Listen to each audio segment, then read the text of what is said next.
Abolition is for Everybody is a podcast that tackles the sometimes difficult conversations around prison abolition. I'm Crystal. I'm Ra. And I'm Adam. In this season of Abolition is for Everybody, we talk about harm. What creates it, what recycles it, and how we can find our way to meaningful means of repair. Just a reminder, friends, in this episode and every episode, we dive into very sensitive issues. This season is frameworked around violence. And though the title of this episode may give you some warning, remember that harm itself tends to create situations of alternate harms. There will probably be other painful topics brought up too. Take care of you.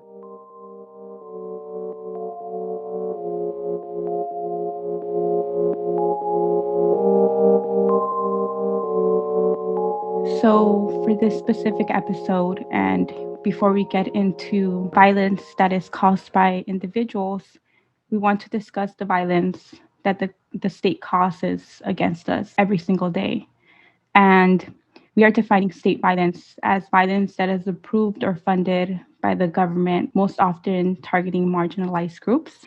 For example, food deserts, anti-homelessness structure that we see being built in almost every city, taking away the right to vote for folks who have felonies is another example of state violence. I just wanted to open up the conversation on what kind of state violence we have witnessed or experienced in our lives.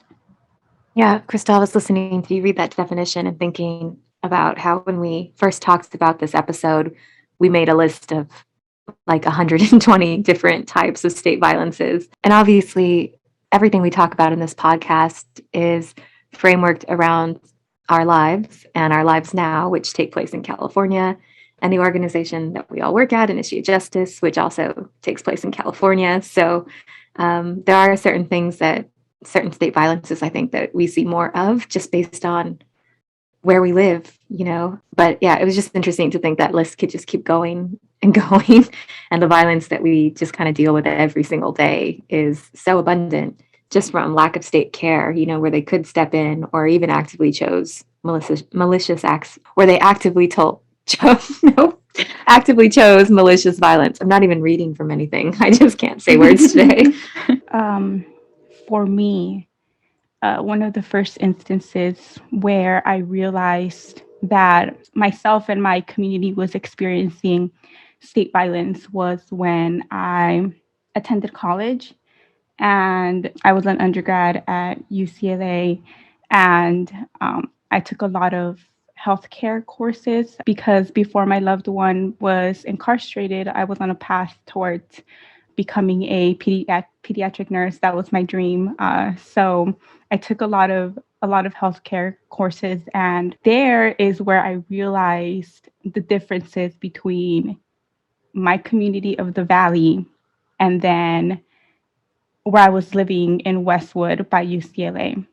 And one of the things that my professor pointed out was in every block, you can see fast food restaurants, you can see advertisements for cigarettes, and how you don't see that in Westwood, you don't see that in Beverly Hills. And another thing that really struck me while I was a student was the quality of life that we experience.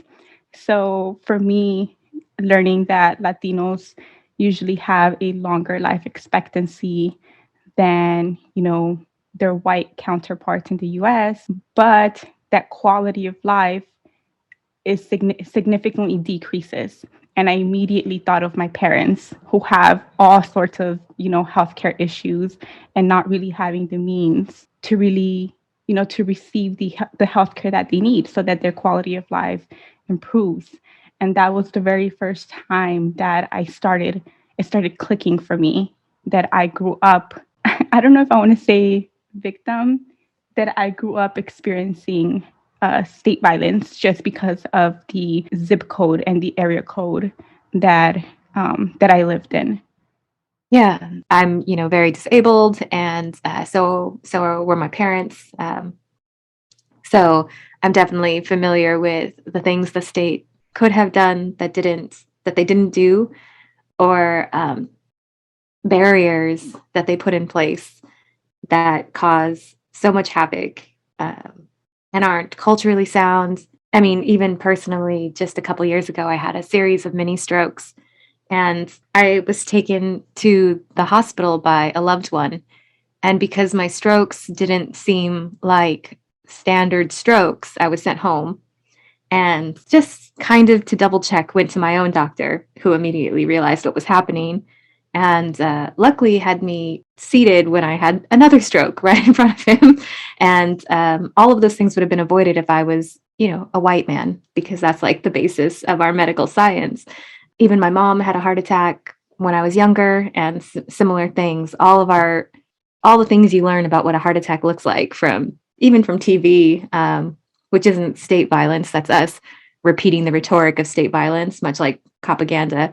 But even those things are all based on how a white man experiences a heart attack, because that's what we studied and that's what we focused on. Like, most women don't get the arm pain. Most women get a feeling of like almost gas, so it's an entirely different symptomology, but we're not really trained to recognize it, which means we die at higher numbers for something that's super preventable. Right. And I like that you say that, because I'm just sitting here just kind of going over a list and looking at different types of state violence, specifically politically, right? When you said propaganda, which is like really, really big in our urban communities, right? The communities that we come from, which is predominantly people of color. So knowing that we have police brutality, which we are seeing on an everyday basis, right?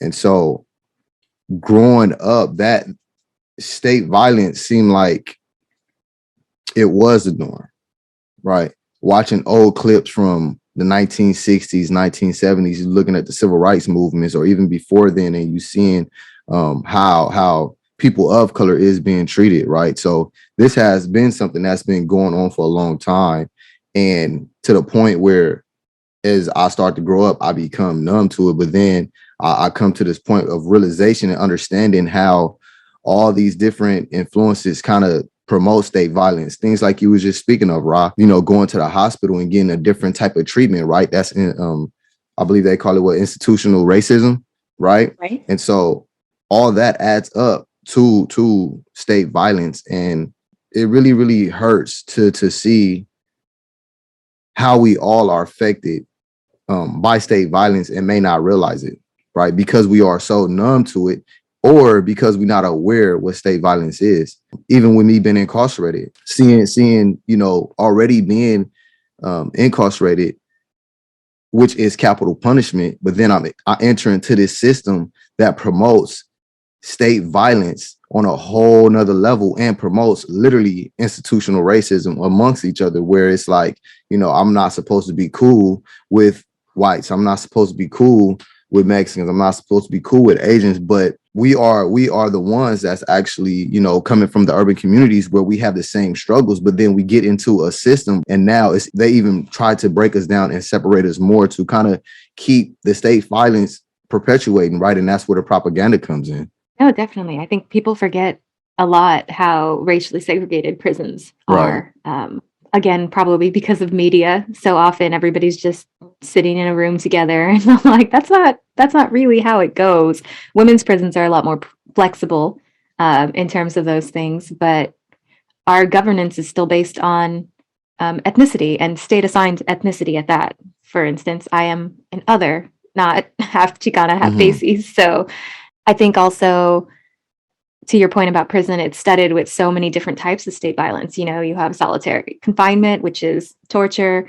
We have a food desert that we create inside of prisons by limiting the commissary, increasing the funds for it, and making it inaccessible to a majority of people. Oftentimes we think of technology as like a blessing, but so often it's used as a catalyst for these state violences. Recently, we've seen an uptick of surveillance, which doesn't serve us, and the technology that is being implemented in a lot of prisons very often actually feeds the problem of underserved communities not being able to access those things. It's one thing if your mom can just walk into the jail and bring money, but if she has to learn or access a computer, get an account, figure those things out, those can be real barriers to people receiving help in these areas that we've forsaken. Another thing that comes to mind as I'm hearing both of you speak is once when my brother was at the county jail, he called me and he told me how he'd been in pain for a couple of weeks because he had a toothache. So he had to wait a really, really long time. I think it was at least like a month or so, um, to see the dentist. And once he saw the dentist there, and this is during COVID time as well. So, add that on top of everything. So he went to see the dentist at the county jail, and they told him, you have a root canal or you need a root canal. And they told him you have three options. One, you pay $1,000 so that it gets removed, like your family has to pay $1,000. They bring in a dentist that can, fix you up, or we yank it out. And coming from a very low income, family, guess which of the three my brother chose. So by the time he called him, I told him, don't worry, we'll figure it out. Like, you're hurting. He wasn't eating, he was losing weight. So we're like, we'll figure it out. We'll figure something out. We'll put our money together and we'll get that $1,000. Don't even know if that's true, but that's what the dentist said. But by the time he called me, he didn't even want to give us the option of stressing over it. He's like, well, I'm calling you to tell you what happened and to let you know that my tooth is out. Like they already took it out. Like that's what I decided. I wasn't gonna have y'all stress about, where are you going to get this money from? He's like, it's just a tooth. Like considering everything that's happening, it's just the tooth that I'm losing. And that really stayed with me because to him it's just a tooth. And to me, I thought that was horrible that he had to make that decision and be in pain and be losing weight and not want us to stress out. And that is just one tiny example of the violence that my brother and my family have experienced, with him being incarcerated. Yeah, and part of those things are, I mean, the structure of that, I think, is so, it's part of the reason we forget the violences we see. You get into these situations where, like, I grew up near a reservation, and it was luckily in a farmland area, so food was plentiful, period. It just grew from the ground. We used to joke that if you like dropped the seed on the ground, you'd have like a watermelon in a month, like it's just like, it was farmland. But for a lot of the reservations around this country, the food prices are ridiculous. It's $5 for a carrot, things like that. And so people eat what they can because ultimately it's not that serious. It's not that serious to have an avocado. It's not worth mortgaging your house to have a salad every day. So people just make alternate choices. And of course, that affects the health of a community. Not that vegetables are the end all of healthy eating, but having access to a variety of food is important. It's important for a lot of different reasons. And there's a there's a community of people who are like expats. So they've lived in other countries and came here, or vice versa. They lived here and then went to another country. And if you like Google that or look on social media, you will hear all these stories about, like, the joke is, when did you learn that the US traumatized you? And it's things that, like, they're in Germany buying something from a vending machine and a cop waves at them and runs across the street in their direction, and they get on the floor or they put their hands above their head, and the cop is just like, no, dude, you need to calm down. This is not how this works here. Or, they get diagnosed with cancer, and after weeks of trying to decide what to do, they finally go in and say, okay, I will figure out a way to take care of myself. And the doctor says, okay, it's going to be $7, instead of the ridiculous amount of money. I mean, we spend more than $7 on birth control in this country. So there isn't, I don't know, the extent of things just becomes so normal, and you get so used to making these very difficult choices for yourself that shouldn't be on you, that shouldn't be, the burden of that shouldn't be on the individual. And it makes you kind of numb to the violences you see. Right. And I agree. Like, and I use an example. So, and it's specifically talking about psychologically how police brutality and other things coming from officials, how they can use power to continue to impose state violence on us. And so one day I was driving and I was very, very hungry, right? And I needed something to eat. It was late night. I had just got done meeting up with some of my friends. And so I said, you know what?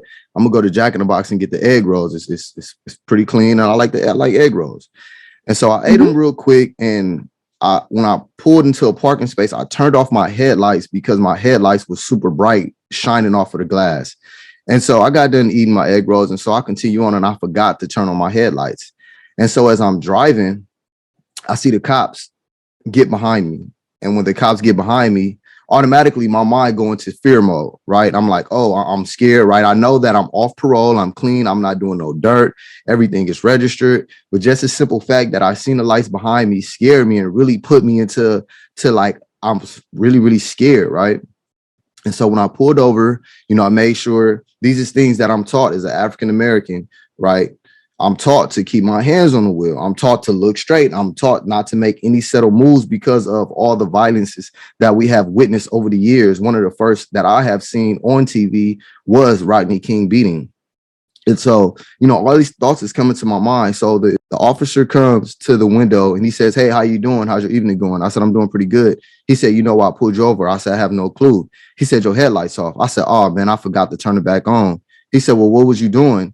I said, oh, I was just eating a Jack in the Box, man. And I just forgot to turn my headlights on when I pulled into a parking spot. And I explained to him. But the most fearful thing wasn't me talking to him because he was having a conversation with me. I didn't feel threatened or none of that. But what did threaten me was a simple fact that the officer was positioned himself on the right hand of the car, angled a certain way, just in case I made any sudden movement, he can be able to. I'm not going to assume that he would have shot me, right? But if it would have went there, I know for sure something bad would have happened based on his position. And so I started thinking about that. And later on, as we got done talking, he was like, oh, man, you have a good night. Everything clean, man. You check out, be safe. I said, thank you. He said, turn your headlights on for me now. And I drove off and I was very, very I was scared, but I was calm, but I couldn't stop thinking about looking to my right and seeing him positioned in a certain way. And that was very, very scary. And then I started thinking about the psychological state violence that officials and people that are in authority continue to place on us than trying to make us human, right? Because let's just say, had it been in another situation or had I been another race, I'm not going to just say maybe white or any or point out any race, but let's just say it would have been a different situation with that other officer being more acceptable to speaking to me or kind of making me feel human than kind of position itself because he see young, dark African male driving late night with no lights on. And so it was just frightening. Or had I been in another car, would that have been a problem, right? If I was driving in, let's say I'm driving in a Tesla and I get pulled over, would that would have been a problem? Or would the problem been escalated because of the simple fact I'm young, driving in a nice car, and he may feel some type of way? So it's so many different things that, we have to battle coming from our urban communities that, we say enough is enough, but being able to have a podcast, be on a podcast like this, and to speak about what state violence is and the harm that it causes, not only just to us, but to some of our loved ones coming under us and that have paved the way before us, is very, very concerning. And it's terrible that we still living in times where we have to be so feared by state officials. And the way that the cops uphold that state violence. And you said that you didn't want to, assume that he would have shot you. But growing up Black, Brown, and Indigenous in America, that is constantly on our minds. And I remember growing up, there was multiple times where my older brother and older sister, especially my brother, would come in sweating and shaking because a cop had him in the alley for about an hour, just teasing him and taunting him and provoking him and asking him questions for no reason. And it starts at such a young age. I've been in the same neighborhood, same San Fernando Valley neighborhood since I moved here from Mexico back when I was like 9. And sometimes I see the little brown boys in my neighborhood playing, And if a cop car is slowly driving by, they whisper and they get lower. And I remember one time I was at home working and I heard them whispering and they said, "Oh, maybe they're passing because we're being too loud." And my 8-year-old nephew sometimes is playing and he comes in nervous. And when he gets nervous, he plays with his shirt. So he just sits in the living room playing, like fiddling with his shirt. And he's like, "Oh, a cop was passing by. So I'm waiting for him to leave and then I'll go back outside and play." And the way it's just in us. Like we grow up to be fearful. I had a friend, Ra, like what you said with your story, who spent many years out of the country, and we'll go study at Starbucks, and a cop comes in, just to order some coffee, and immediately I'm tense. Immediately I'm sweating. When I pull up to the prison to visit my brother, put down the music, put my hands on the wheel, I have my ID ready, and I'm sweating. And it just has become an immediate physiological response that we have because we just grow up so fearful of all of the power that they hold, and we know that immediately we're going to lose that battle, or immediately there are many things that they can do with that power against us. Yeah, absolutely. All that power and very little accountability. And when we do get accountability, it looks like the same partial reduction. And that doesn't solve anything long term. It doesn't protect us and it doesn't reduce the emotional dissonance. There was recently a large data project done by the Social Archive, talking about the emotional disparity, the way like white people see the police versus Black people. And that's what the study focused on. And I just, reading the study was kind of just heartbreaking because it showed what kind of divide we're working on when we talk about these state violences. The majority of the Black people surveyed in this fairly large study would rather just like have a TV burglarized than call a cop and deal with that whole situation, having them in the house and around their kids. And I noticed how in commentary about that study, a lot of comments came up about kids, and I think about them a lot when it comes to state violence because they're kind of on the front lines. That's where they play is the front lawn. Right. At parks. They need that water. Yeah, the parks that School are grounds. suffering. And you have little Miss Flint who's been fighting for clean water in her city since she was a baby, and now she's a teenager on a skateboard. And every time I see a grown-up picture of her, I just think, you're growing up so fast and you still have to drink bottled water in the United States of America to not be poisoned by your government. Like, this is a problem. And these are problems that we've so normalized that we've celebrityed her instead of fixing her water. And the way she's become a little celebrity and the problems still not fixed. And going back to what you were talking about, like if you are diagnosed with cancer, like if you are poor, that the state won't help you, the government won't help you.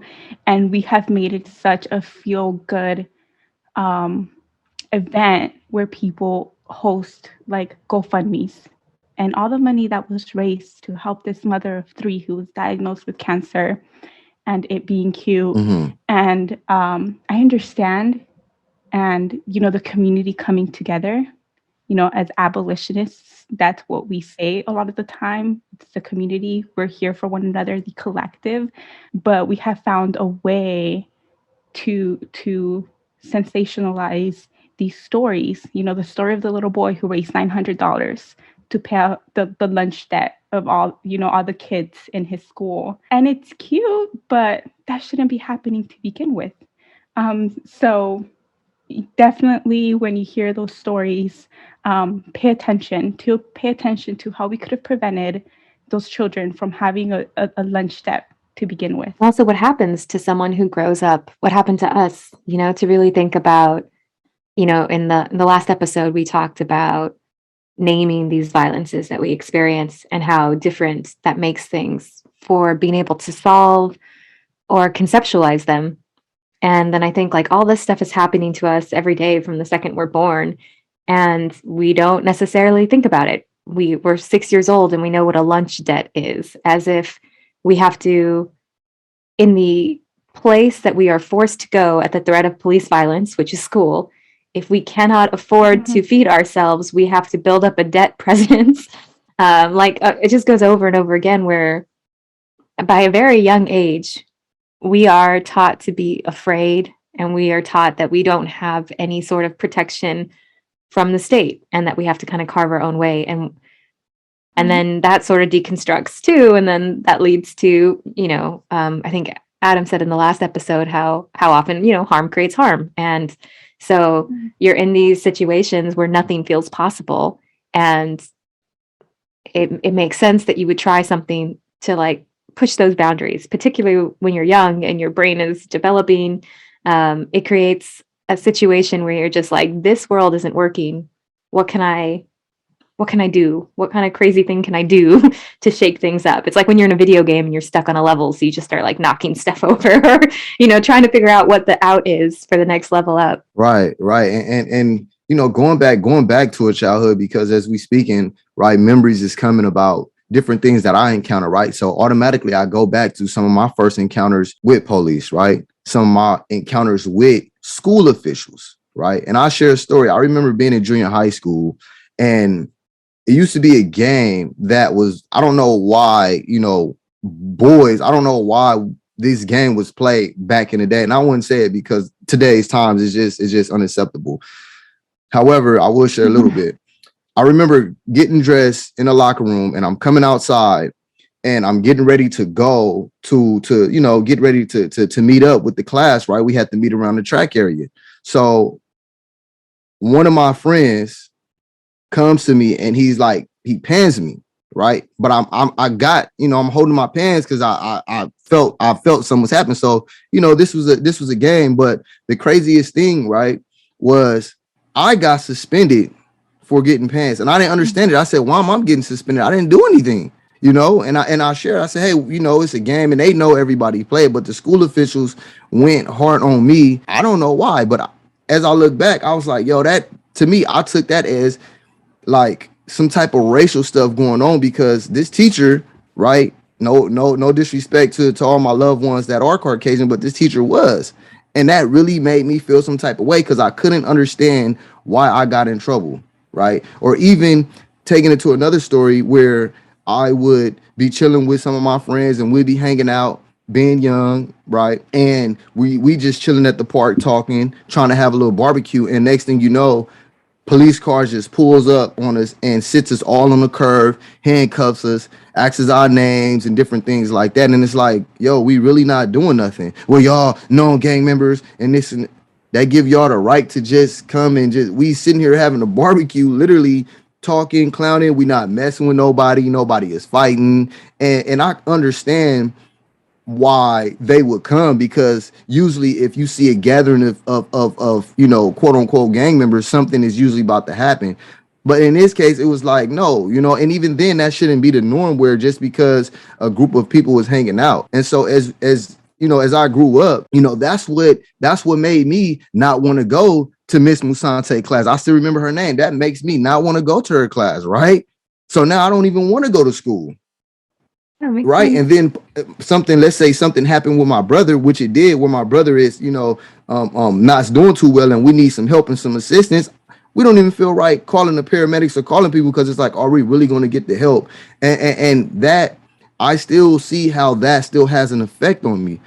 My mother just had heart surgery, right? And before she had heart surgery, I felt like they wasn't going to give her the best care. And mind you, she was at one of the world's best top Kaiser Permanentes in the world, right? In Hollywood, this is like top of the line. Like, they have good service. But even just me thinking about institutional racism, right? And think about like, oh, wow, this has happened before. I don't want that happening to my mom. And so I would speak to the nurses, not with like a tone of demanding, but I would speak to them, hey, like, please, let's be serious. If it's anything that needs to be done, can y'all call me and let me know on what I can do? Any way that anything, just please call, because this is my mom's life. And, my mom had to tell me, she said, son, she said, it's going to be okay. She said, it's going to be okay. I understand you worried and you have your reasons to be worried, but she said, it's going to be okay. But all all my reactions and all my response derive from what I have witnessed growing up. So if I didn't witness growing up police brutality, right? If I didn't grow up witnessing getting in trouble at school, like the example I used, for no reason, and it was times where I did things where I deserved to got suspended. But in that case, I didn't do nothing. But that situation made me be like, I'm cool in her class. Like I don't, and it was PE, right? So it's still like I'm still trying to break down and still trying to change my mindset when it comes to how I see school officials, right? How I see state officials, how I see police, and especially all the experiences that I have dealt with inside have kind of even added to that, right? All the different institutional racism, all the bias that comes along in trying to get college and different things like that. It still haunts me, but now I'm able to say, hey, you know what? I can be the change that I want to see, and I can be able to be that voice. And the fears and concerns that you had with your mom's health don't come from nowhere. Like, as we know, there are higher rates of, Black women dying from breast cancer, dying at childbirth, because healthcare and the institution and the way it is set up, it is not meant to take care of Black people, Indigenous people, people of color. So it didn't come from anywhere. We know this, even if we don't explicitly know this, and we don't know the stats, and we never took a class on it. Growing up Black, brown, and Indigenous in America, we know that we do not get the same care as white folks in America. So that fear, there's truth behind that, unfortunately. Right. And even using an analogy to tie in with that, right? Looking at Harvard and looking at Howard, right? Two different schools, and it's a reason behind that, right? Black people wasn't accepted at Harvard. So it's like, okay, well, we're going to go ahead and create our own, right? Which is now you got Howard. And even having Black doctors, Black scientists, right? And I'm speaking specifically, back then, and how that was created, because it wasn't fair for our urban communities. It just wasn't, right? We was impoverished. And so now it's like, well, we're going to create our own lane. And I feel like that's what's starting to take place a little bit more, except in this case, everybody is coming together. I witnessed something yesterday, and it really made me feel so connected, not just to my peoples, but to our peoples. As we know, yesterday was the funeral of the little girl that got shot, and I believe her name was Valentine. I'm not too sure how to pronounce her name. Can somebody? Valentina. Thank you. And so they had it at City of Refuge, which is a well-known, established mega church, if you will, in Los Angeles County, right? In Carson, specifically speaking. And the mother said she wanted to have gospel music. So the media, different people dropping comments like, well, hey, why are we having, gospel music at a Mexican girl funeral? And Right. I could not understand why people would feel like that, even though they have their right to feel like that. But more importantly, for me, it was making a statement of, we all get hurt, just how Black people get hurt, and we all are in this together. And to me, that felt so good to be able to say, hey, we're not going to just cry and mourn, but we're going to celebrate that the little girl had a good life, even though she was taken early due to police brutality, which happened to be a Black officer. Correct me if I'm wrong. Right. We still going to celebrate life. But the thing that really, really hurt me was to see that we are still living in times where they want to keep our communities separated, when in reality we trying to heal and we trying to mend it. And that's just so it's just so terrible to see that we still live in that. But looking back to yesterday, I was like, wow, that felt good, because we can be there to support each other. We can be there to support each other, and we can be able to say, hey, we're going to stand up against state violence, right? We don't necessarily have to do a rebellion, even though some may feel like it does take that. But in reality, we still can be able to come together and address some of these things that's taking place right from our state officials, which is why we're starting to have more politicians that are coming from our urban communities that know, because they're going to be the ones to say that let's put an end to that. Like AOC, right? Puerto Rican, and if she's going in, she's not playing. Isaac Bryan. I mean, these are people that's actually making noise, but for the right cause. And I feel like that's going to be one of the solutions to de-escalate and to break down the state violence system that leads to capital punishment, that leads to being terrorized in our neighborhoods, et cetera, et cetera. Yeah, I think, one thing, because right now we're obviously going through a pandemic. No, I want to say that right now we are currently going through a pandemic, because I very much hope one day someone's listening to this and thinks, a pandemic? I don't see that coming anytime soon, but just let me have this, y'all. I think that the disability community keeps reminding people that now is the time to make big demands. Because when we talk about state violence, we aren't just talking about violence accidentally perpetrated by the state. We're talking about violence that at any time they could stop. They could stop all of this. And they could stop having police fleets kill us. There was only 15 days last year where a police officer didn't kill someone. And that's just an alarming number, no matter really the reason. If it's an alarming number for any group of people. And I think in this time of COVID, we've talked about kids, we've talked about the medical care, all of that is stuff that they could just stop. Listening to the kids' testimonials about whether or not they would prefer remote learning to being in class and risking COVID.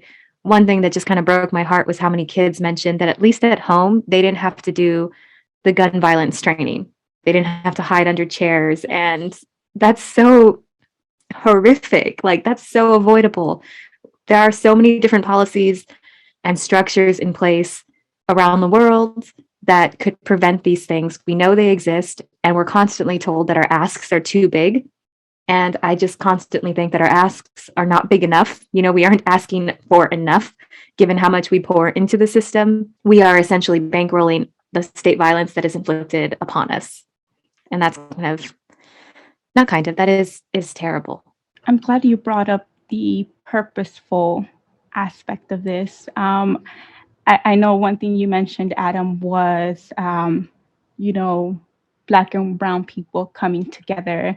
And I fully believe that the separation is on purpose, because they know if we come together, and start advocating for ourselves a lot louder and making demands with things that, Raw is right. Like, we're demanding things that should be the bare minimum. So I personally believe that it's definitely a purposeful thing. So going off of what you said, Raw, and to end us with a little bit of hope, because we just spent the last hour talking about all the violences by the state that we experience, and the list of 100 that we couldn't think we couldn't Right. decide what to narrow it down to. What is one thing that we can do now that contributes to an abolitionist future?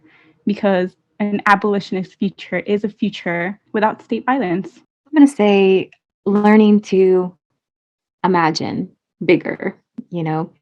Like I said, the things we are even asking for just aren't big enough, no matter how dramatic they seem to us at the time. I just don't think they're big enough. We need to ask for the biggest possible thing that takes care of the most amount of people as fast as possible.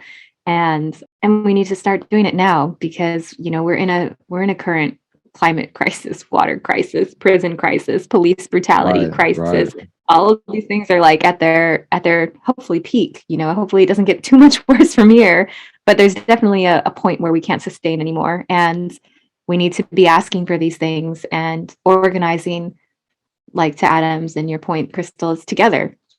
Stop letting the distraction of racism and separation.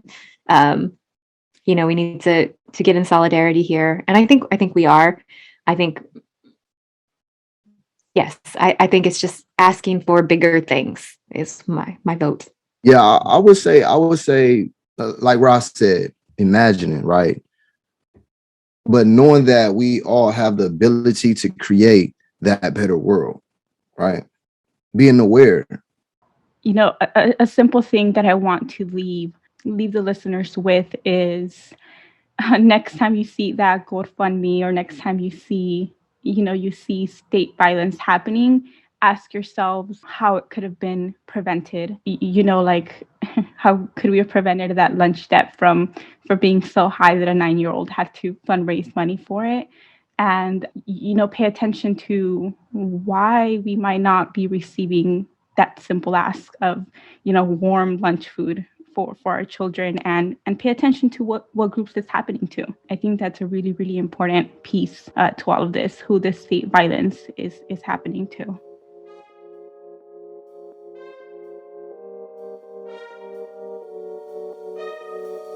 This isn't the full story of the full humans involved in these experiences, or every complete community or person who has gone through experiences that parallel. We have walked this gently so as not to diminish the story, but to highlight and amplify the hearts involved.